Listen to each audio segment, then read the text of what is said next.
আগামী 2 জুন মুক্তি পেতে যাচ্ছে হিরো আলমের নতুন সিনেমা টোকাই। এই সিনেমায় প্রচারে ব্যস্ত সময় পার করেছেন হিরো আলম সহ সিনেমা সংশ্লিষ্টরা। সিনেমা প্রচারে গিয়ে শনিবার রাজধানীর মহানগর প্রজেক্ট এলাকায় গণমাধ্যমে মুখোমুখি হন এই সিনেমার কলাকুশলীরা। এই সময় সিনেমার নায়িকা রিয়া চৌধুরী গণমাধ্যমের সঙ্গে কথা বলেন। তো হ্যাঁ ভিউয়ার্স, আজকে আমার এই প্রতিবেদনে আপনাদের সামনে শেয়ার করব এই রিয়া চৌধুরী কে, হিরো আলমের সাথে কিভাবে পরিচয় হলো, আসলে হিরো আলম কেন এই রিয়া চৌধুরীকে নায়িকা বানালেন। হ্যাঁ ভিউয়ার্স, সেই বিষয়ের উপর চমকপ্রদ কিছু তথ্য এখন আপনাদের সামনে শেয়ার করব। তো চলুন মূল প্রতিবেদনে চলে যাওয়া যাক।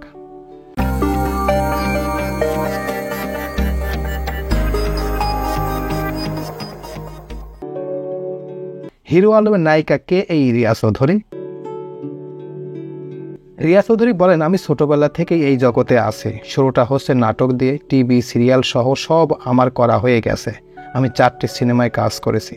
হিরো আলম সম্পর্কে রিয়া বলেন, আমার এত মুভির মাঝে হিরো আলমের কাছে কমফোর্ট জোন পাই।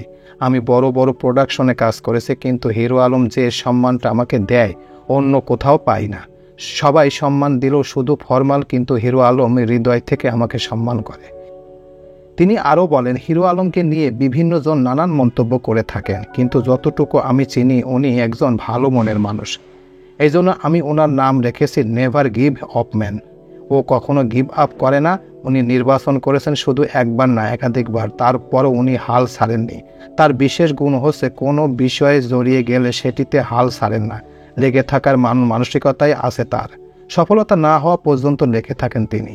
এই সিনেমা অভিনয় নিয়ে রিয়া বলেন, যখন মুভির কাজ নিয়ে প্রথমবার যাই তখন আমার আগ্রহ ছিল না, পরে আবার গেলে আমার স্ক্রিপ্টটা খুব ভালো লেগে যায়, বিধায় আমি এই ছবিতে কাজ করছি।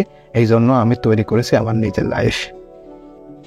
তো এই ছিল মোটামুটি আমাদের আজকের প্রতিবেদন। উপরোক্ত প্রতিবেদন থেকে আমরা একটা জিনিসই বুঝলাম যে এই যে রিয়া চৌধুরী, এই পর্যন্ত তিনি অনেকগুলো নাটক, অনেকগুলো টিভি সিরিয়াল এবং 4টি সিনেমাতেও অভিনয় করেছেন, কিন্তু সেইগুলোতে অভিনয় করে সবার মন জয় করতে পারেন নাই, বিধায় তিনি এখনও আড়ালেই থেকে যান।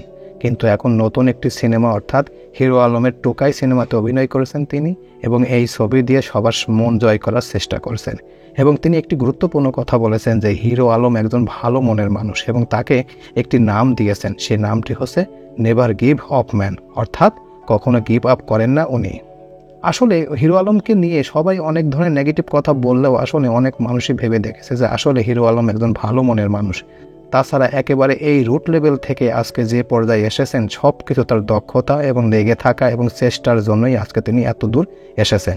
আর এই কারণে তিনি আজকে নিজের টাকা, নিজের অর্থ দিয়ে একটি সিনেমা তৈরি করেছেন এবং অনেক ভালো ভালো কিছু কাজ করেছেন। এখন বলা যায় বাংলাদেশের একজন কিং খানের মতো টপ র্যাঙ্কিংয়ে আছে এই হিরো আলম। প্রিয় ভিউয়ার্স, আমার এই তথ্য এবং ভিডিওটি যদি আপনাদের কাছে একটুখানি ভালো লেগে থাকে তাহলে অবশ্যই লাইক, কমেন্ট, শেয়ার করবেন এই ভিডিওটি। আর যারা এখন পর্যন্ত আমার এই চ্যানেলটি সাবস্ক্রাইব করেন নাই তারা দ্রুত আমার এই চ্যানেলটি সাবস্ক্রাইব করে রাখবেন। তো আজকে এই পর্যন্তই, সবাইকে ধন্যবাদ জানিয়ে এখানেই শেষ করছি। আল্লাহ হাফেজ।